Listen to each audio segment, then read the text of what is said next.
નમસ્કાર વિદ્યાર્થી મિત્રો, the HB Kapadia group of schools અને જીએસ ટીવીના ઉપક્રમે પ્રસારિત થતા પાસ થવાના પંચામૃત કાર્યક્રમમાં હું મહેશ પટેલ આપનું હાર્દિક સ્વાગત કરું છું. ધોરણ 10 સામાજિક વિજ્ઞાન વિષયમાં આજના આ એપિસોડની અંદર વિદ્યાર્થી મિત્રો આજે આપણે 5 ગુણના મહત્વપૂર્ણ જે પ્રશ્નો છે જે કયા પ્રકરણમાંથી પૂછાય અને કેવી રીતે તૈયાર કરશો એના વિશે આપણે ચર્ચા કરીશું. આજે જુઓ વિદ્યાર્થી મિત્રો કે 5 ગુણના પ્રશ્નો આજ દિન સુધી મોટા ભાગે પ્રકરણ 4 અને પ્રકરણ 18 માંથી પૂછાતા રહ્યા છે. ભૂગોળમાંથી 5 ગુણનો પ્રશ્ન પૂછાતો નથી, તો એનું કારણ એ છે કે ભૂગોળમાંથી 5 માર્ક્સની વિગતો નકશા પૂર્તિમાં પૂછાતી હોય છે, એટલે ભૂગોળમાંથી 5 ગુણનો પ્રશ્ન લેવાતો નથી. એટલે ઇતિહાસ અને અર્થશાસ્ત્રની અંદર મહત્વપૂર્ણ 5 ગુણના પ્રશ્નોમાં આપણે જોઈએ તો પ્રકરણ 4 કે જેનો ગુણભાર 6 માર્ક્સ છે, એટલે આ પ્રકરણ 4 ની અંદર મહત્વપૂર્ણ પ્રશ્નોમાં જોઈએ તો ભારતીય ભાષા વિકાસ વર્ણવ એ એક મહત્વપૂર્ણ પ્રશ્ન છે. એ સિવાય પ્રાચીન ભારતીય સાહિત્ય અને મધ્યકાલીન ભારતીય સાહિત્ય. જો કે મધ્યકાલીન ભારતીય સાહિત્યના મુખ્ય 4 પેટા પોઈન્ટ છે કે જે મોટાભાગે પૂછાતા રહ્યા. એમાં મધ્યકાલીન દ્રવિડ કુળનું ભાષા સાહિત્ય, મધ્યકાલીન પ્રાદેશિક સાહિત્ય, આમિર ખુસરો અને મુઘલકાલીન સાહિત્ય એ મહત્વના પેટા 4 પ્રશ્નો કે જેમાંથી કોઈ એક પ્રશ્ન 5 ગુણમાં પૂછાતો રહ્યો છે. આ પ્રશ્નોની અંદર જોઈએ તો વિગતો વધારે છે, તો એને યાદ રાખવા માટે આપણે અહીંયા જે પ્રકારે મેં પોઈન્ટ આપેલા છે, મુદ્દાઓ આપેલા છે, એને ધ્યાનમાં રાખીને ઝડપથી તૈયાર કરશો.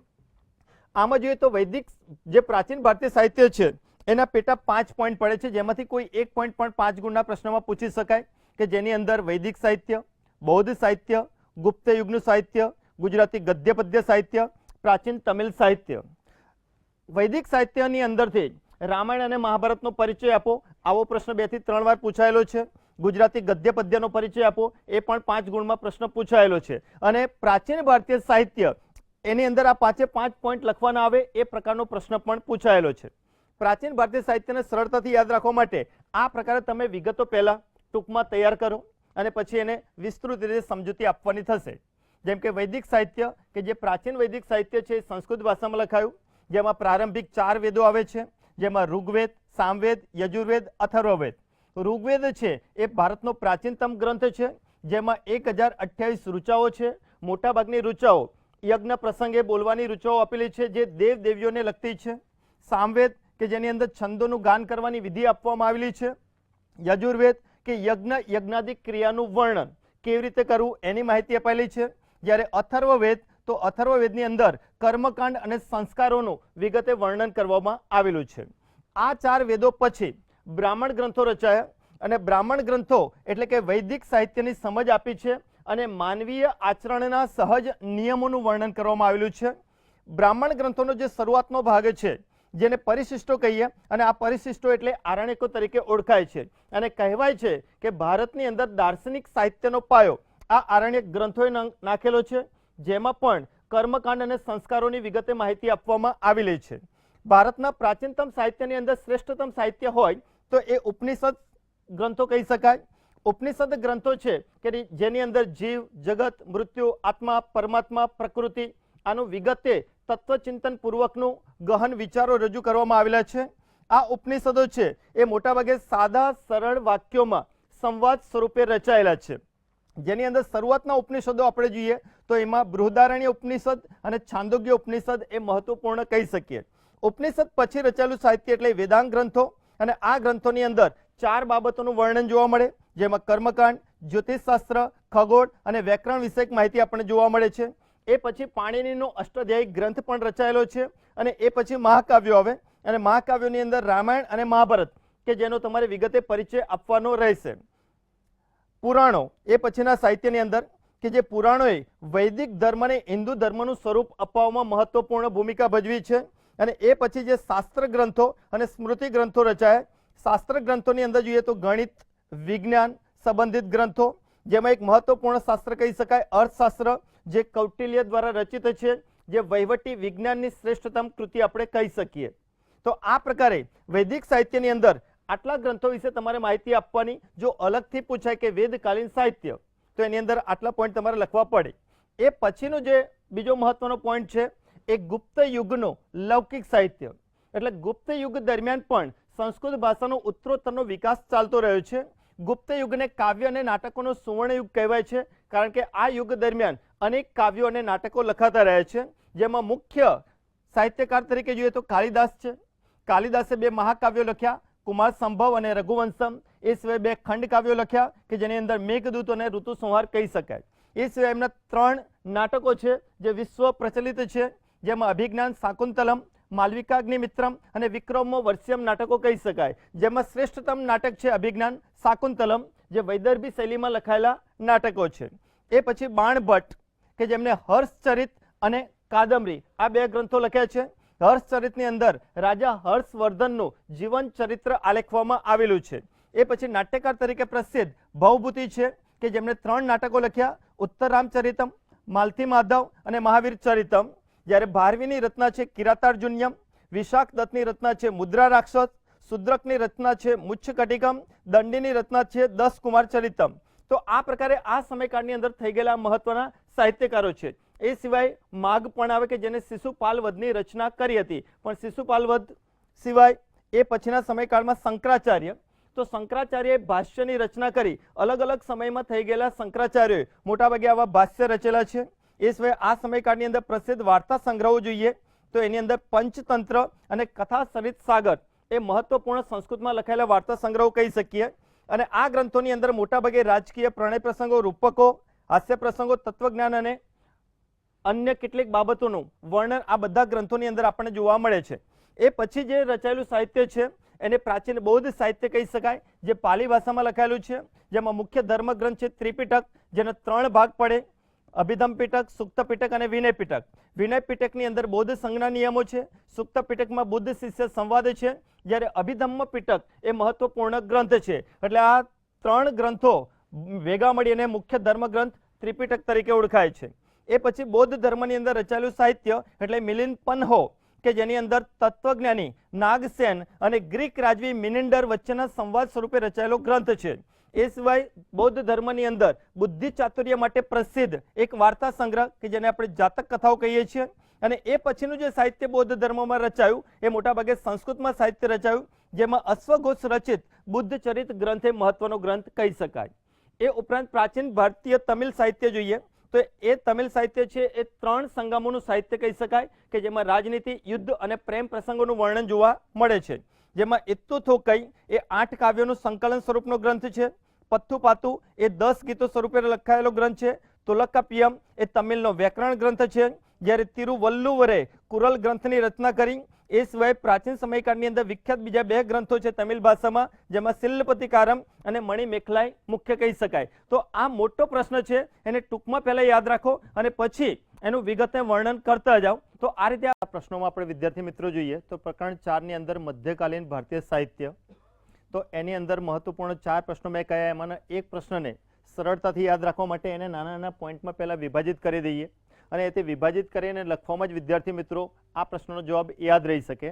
તો મધ્યકાલીન દ્રવિડ કુળનું ભારતીય સાહિત્ય આપણે જોઈએ તો મધ્યકાલીન દ્રવિડ કુળનું ભાષા સાહિત્ય છે. તો દ્રવિડ કુળની મુખ્ય 4 ભાષાઓ છે, જેની અંદર કન્નડ, તમિલ, તેલુગુ, મલયાલમ. હવે આ 4 ભાષાઓની અંદર રચાયેલા સાહિત્યની અંદર સૌપ્રથમ જોઈએ કે કન્નડ ભાષા. તો કન્નડ ભાષાની અંદર કવિ નૃપતૃંગે કવિ રાજમાર્ગ નામના કાવ્ય ગ્રંથની રચના કરી. એ પછી જે કન્નડ ભાષાની અંદર સાહિત્ય રચાયું જેની અંદર જૈન ધર્મની વિશેષ અસર જોવા મળે છે અને કન્નડ સાહિત્યની અંદર સાહિત્ય ત્રિમૂર્તિ તરીકે પ્રસિદ્ધ થયેલા કવિ પંપા, કવિ પોન્ના અને કવિ રન્ના એ મુખ્ય સાહિત્યકાર છે. કવિ પંપાની રચના જોઈએ તો આદિપુરાણ અને વિક્રમાર્જુન વિજયંતી, જ્યારે કવિ પોન્નાની રચના જોઈએ તો શાંતિ પુરાણ. શાંતિનાથ એ 16મા જૈન તીર્થંકર છે.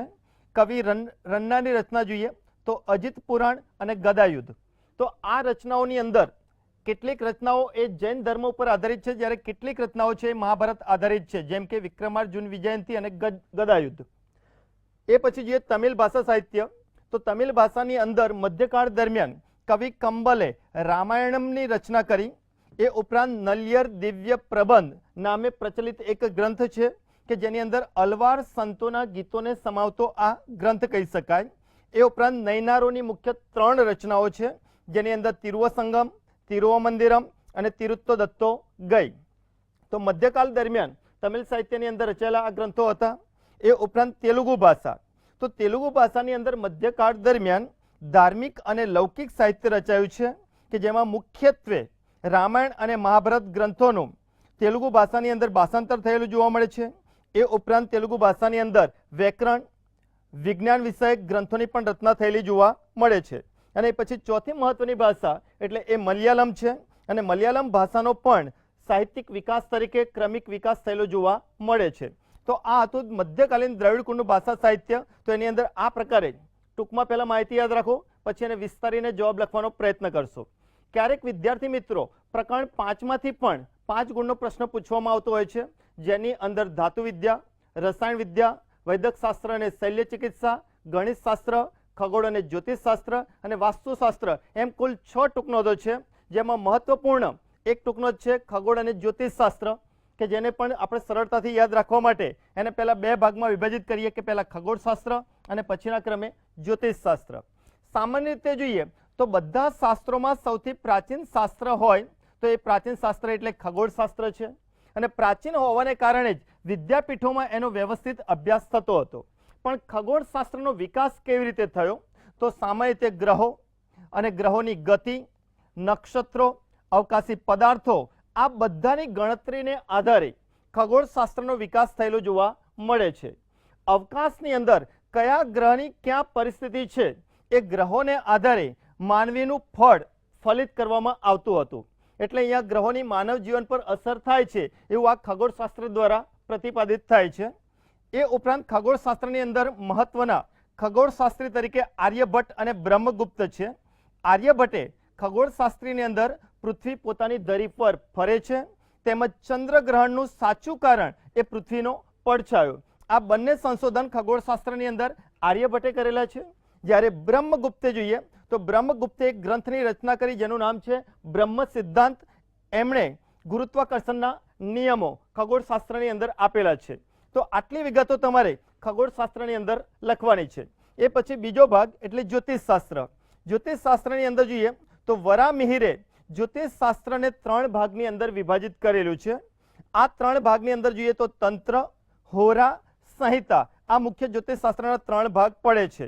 તેમજ વરામિહિરે બૃહદ સંહિતા નામનો ગ્રંથ લખ્યો અને આ ગ્રંથની અંદર ગ્રહોની માનવ પર થતી અસરો તેમજ માનવના લક્ષણો, પ્રાણીઓના જુદા જુદા વર્ગો, એ ઉપરાંત લગ્ન, તળાવો, કુવાઓ, બગીચા, વાવણી સંબંધિત વિવિધ પ્રકારના મુહૂર્તોની માહિતી પણ આ જ્યોતિષશાસ્ત્રની અંદર આપવામાં આવેલી છે. ભારત માટે એવું કહી શકાય કે ભારતીય લોકોએ જ્ઞાન પ્રાપ્તિ માટે પોતાના મનના દ્વાર હંમેશના માટે ખુલ્લા રાખેલા જોવા મળે છે. તો આ ટૂંકનોંધ ખગોળ અને જ્યોતિષશાસ્ત્ર પૂછાય તો એને 2 ભાગમાં વિભાજિત કરી આ મુદ્દાઓની અંદર તમારે આ ટૂંકનોંધને તૈયાર કરવાની અને લખવાની રહેશે. એ ઉપરાંત પ્રકરણ 7માંથી પણ અગાઉ એકાદ 2 વખત 5 ગુણના પ્રશ્નો પૂછાયેલા છે. આ પ્રકરણ 7માંથી પૂછાતા પ્રશ્નોમાં એક પ્રશ્ન આ પ્રકારે પૂછીએ આપણે કે સાંસ્કૃતિક વારસાની જાળવણીના કાયદા. તો આ સળંગ મહત્વ મુદ્દાઓ પુસ્તકની અંદર આપેલા નથી. પ્રશ્ન બન્યો છે સાંસ્કૃતિક વારસાની જાળવણીના કાયદા. તો અલગ અલગ જગ્યાએ 3 કાયદાઓ આપવામાં આવેલા છે. તો આ 3 કાયદાઓની અંદર આપણે જોઈએ પહેલો કાયદો 1958નો કાયદો, એટલે એને કહી શકાય કે પ્રાચીન સ્મારકો, પુરાતત્વીય સ્થળો અને અવશેષોની જાળવણીને લગતો કાયદો 1958. હવે આ કાયદાની જોગવાઈ એવી છે કે કોઈ પણ વ્યક્તિ પ્રાચીન મૂર્તિઓ, ધર્મસ્થાનકો, ઐતિહાસિક કે ઉત્ખનન કરેલા સ્થળો આ વગેરે જગ્યાએથી જો તમને શિલાલેખો, સ્તંભલેખો, તામ્રપત્રો કે સિક્કાઓ મળી આવે તો એની જાળવણી કરવી એવું આ કાયદાની અંદર સૂચવાયેલું છે. એટલે આ કાયદો એ 1904ની અંદર લોર્ડ કર્ઝને ઘડેલા કાયદાનું વિસ્તૃત સ્વરૂપ કહી શકાય. એ ઉપરાંત બીજો કાયદો છે 1876માં ભારતીય નિધિ વેપાર કાનૂન. હવે આ કાયદા મુજબ આપણે જોઈએ કે કોઈ પણ વ્યક્તિ કોઈ પૌરાણિક, પ્રાચીન, કલાત્મક ચીજવસ્તુઓ ગમે ત્યાં તમે ખોદકામ કરો, પછી એ મકાન માટે, કૂવા માટે, તળાવ માટે, મહેલ માટે કે મંદિર માટે, તો આ ખોદકામ દરમિયાન કોઈ પુરાતત્વ વસ્તુ તમને મળી આવે તો આ વસ્તુઓ તમારે કાયદા મુજબ પુરાતત્વ અધિકારીને જાણ કરી અને સોંપવાની રહેશે. એ પ્રકારની આ માહિતી છે અને એનું ઉદાહરણ મહેસાણા જિલ્લાના વિસનગર તાલુકાના ઉમતા ગામમાં આપવામાં આવેલું છે. એ ઉપરાંત બીજો એક કાયદો છે 1972નો કાયદો, અતિ મૂલ્યવાન કલાકૃતિ અંગેનો કાયદો. હવે આ કાયદા મુજબ ભારત સરકાર દ્વારા દેશની અંદર જોવા મળતા ખાનગી સંગ્રહાલયોની જાણકારી મેળવવામાં આવે છે. કારણ કે કેટલાક ચિત્રકારો, શિલ્પીઓ, સ્થપતિઓ, કાષ્ઠકલા કારીગરો કે જે આપણી વચ્ચે રહ્યા નથી પણ એમની કલાકૃતિઓ છે, તો એ કલાકૃતિઓની અલગ અલગ સંગ્રહાલયોની અંદર કાયમી જાળવણી થાય એવા હેતુથી સરકાર ખાનગી સંગ્રહાલયોની સમયાંતરે માહિતી મેળવતા રહેતા હોય છે. વિદ્યાર્થી મિત્રો, આજ દિન સુધી બોર્ડની એક્ઝામમાં પ્રકરણ 18માંથી મોટા ભાગે 5 ગુણનો પ્રશ્ન પૂછાતો રહ્યો છે અને ક્યારેક પ્રકરણ 19માંથી પણ 5 ગુણનો પ્રશ્ન પૂછાતો રહ્યો છે. કારણ કે આ બંને પાઠનો ગુણભાર 5 માર્ક્સ છે, એટલે કોઈ પણ એક પાઠમાંથી 5 ગુણનો પ્રશ્ન પૂછાતો રહ્યો છે. તમારે પ્રકરણ 18 અને 19માંથી કયા 5 ગુણના પ્રશ્નો ઉપર ખાસ ધ્યાન આપવાનું છે એ પ્રશ્નોની પહેલાં ચર્ચા કરીએ. તો પ્રકરણ 18ની અંદર ગરીબી ઘટાડવા ભારત સરકારે હાથ ધરેલા ઉપાયોનું વર્ણન કરો, ગરીબી નિર્મૂલન કાર્યક્રમોની માહિતી આપો, ભારતમાં ગરીબી રેખા અને ગરીબી વિશે માહિતી આપો, બેરોજગારીના પ્રકારો વિશે સમજૂતી આપો, ગ્રામીણ ક્ષેત્રે બેરોજગારી સી રીતે ઘટાડી શકાય એના વિશે જે કાર્યક્રમો છે એની માહિતી. એ સિવાય ટૂંકનોટ તરીકે આપણે જોઈએ તો એ પણ 5 ગુણના પ્રશ્નોમાં પૂછાતા રહેલા છે. જેમ કે કૌશલ્યનો વિકાસ વર્ણવો, શ્રમ શક્તિનું આયોજન, બેરોજગારીનું સ્વરૂપ એટલે ભારતની અંદર કયા વર્ષે કેટલા લોકો બેરોજગાર હતા એની માહિતી. એ ઉપરાંત વિશ્વ શ્રમ બજાર. તો આ પ્રશ્નો પ્રકરણ 18માંથી મોટાભાગે પૂછાતા પ્રશ્નો કહી શકાય.